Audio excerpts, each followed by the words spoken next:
पाहताय JB TV news. बातमीत सत्यता हीच आमची ओळख। सीसीआय स्लॉट बुकिंग घोळावर शाणाभाऊ सोनवणे आक्रमक। मध्यरात्री जिनिंगमध्ये अचानक स्लॉट रद्द। दिनांक 22 डिसेंबर सोमवार रोजी शिंदखेडा तालुक्यातील सर्व जिनिंगमध्ये अचानक मध्यरात्री स्लॉट रद्द कॅन्सल। शेतकऱ्यांनी केलेल्या तक्रारीवरून शाणाभाऊ सोनवणे यांनी वर्धमान जिनिंग शिंदखेडा इथं सकाळी 11 वाजता भेट दिली। कॉटन कॉर्पोरेशन ऑफ इंडिया सीसीआयच्या ऑनलाईन स्लॉट बुकिंग व्यवस्थेतील घोळ व अचानक मध्यरात्री करण्यात आलेल्या स्लॉट कॅन्सलेशनच्या विरोधात शिवसेना उद्धव बाळासाहेब ठाकरे गटाचे जिल्हा प्रमुख शाणाभाऊ सोनवणे यांनी पदाधिकारी व पीडित शेतकऱ्यांसह सीसीआय अधिकारी व कर्मचाऱ्यांची भेट घेत शेतकऱ्यांच्या झालेल्या गैरसोयीबाबत जाब विचारला। शिंदखेडा तालुक्यातील सीसीआय मार्फत कापूस खरेदी करणाऱ्या सर्व जिनिंगमध्ये एकाच वेळी अचानक मध्यरात्री स्लॉट बुकिंग रद्द कॅन्सल करण्यात आल्यानं शेतकऱ्यांमध्ये तीव्र संताप व्यक्त होत आहे। अनेक शेतकरी डिजिटलदृष्ट्या असाक्षर असून ऑनलाईन प्रक्रियेची पुरेशी माहिती नसतानाही संपूर्ण व्यवस्था केवळ डिजिटल पद्धतीवर आधारित ठेवण्यात आल्यानं शेतकऱ्यांना मोठ्या अडचणींना सामना करावा लागत असल्याचं निदर्शनास आणून देण्यात आलं आहे। दिवसभर कष्ट करून ट्रॅक्टर व कापूस भरून आणल्यानंतर अचानक मध्यरात्री कोणतीही पूर्वसूचना न देता स्लॉट कॅन्सल करण्यात येत असल्यानं शेतकऱ्यांचे ट्रॅक्टर भाडे मजुरी व वेळ वाया जात असून मोठे आर्थिक नुकसान सहन करावं लागतंय।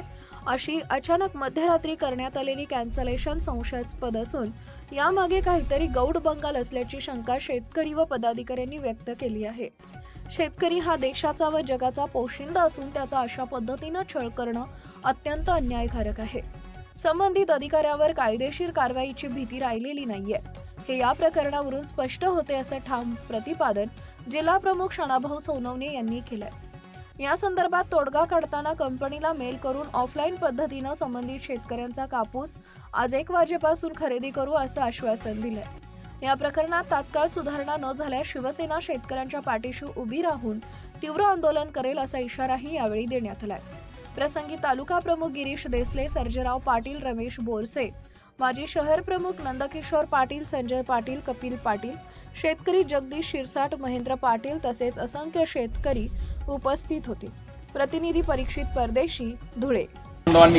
सीसीआयला स्लॉट बुकिंग केलेलं होतं, परंतु मध्यरात्री 11 ते 12च्या दरम्यानमध्ये तुमचं 22 तारखेचं स्लॉट रद्द झालं असे मेसेज पाठवले आणि ते मेसेज शेतकऱ्यांनी पाहिले नाही आणि त्यांनी वर्धमान जिनिंगला त्या ठिकाणी सर्व शेतकरी माल भरून घेऊन आले आणि त्याच्यानंतर त्या ठिकाणी जे ग्रेडर होते शासनाचे, ते ग्रेडर त्यांचे ट्रॅक्टर किंवा त्यांचा माल घेत नव्हते शेतकऱ्यांचे, त्यांना परत घडी पाठवत होते, तुमचा स्लॉट रद्द झालेला असं सांगत होते। अशा वेळेस शेतकऱ्यांनी मला फोन केला। तात्काळ आम्ही शिवसेनेचे सर्जेराव नंदकिशोर पाटील, नंतर आमचे गिरीश दादा, आपले कपिल पाटील, आम्ही सर्वजण त्या ठिकाणी तात्काळ धावून गेलो आणि त्या ठिकाणी त्यांना 2 तासाची मुदत दिली आणि 2 तासामध्ये काही करून ऑफलाईन पद्धतीने आपण हा कापूस जो शेतकरी आलेला आहे त्याचं आर्थिक नुकसान होणार नाही, ज्याने बिचाऱ्याने ट्रॅक्टर पण भाड्याने केलेलं आहे, गाडी भाड्याने करून आणून त्यांनी माल आणलेला आहे या ठिकाणी आणि तो माल आज मोजलाच गेला पाहिजे, नाही मोजला तर आम्ही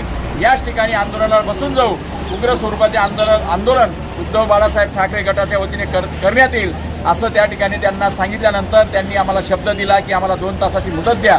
त्याच्यानंतर 2 वाजेपासून त्यांनी सगळ्या शेतकऱ्यांची नावं घेऊन ती वरच्या लेवलला कळून ते आता त्या ठिकाणी माल मोजणं सुरू झालेलं आहे आणि म्हणजे प्रशासन शेतकऱ्याची काळजी घेत नाही। शासनाला शेतकऱ्यांची पडलेली जगाचा पोशिंदा या बिचाऱ्याचं आर्थिक शोषण करण्याचं या ठिकाणी हा प्रकार घडलेला होता आणि तो आता त्या ठिकाणी चालू झालेला आहे। शेतकऱ्यांनी उद्धव बाळासाहेब ठाकरे गटाचे त्या ठिकाणी आभार मानले।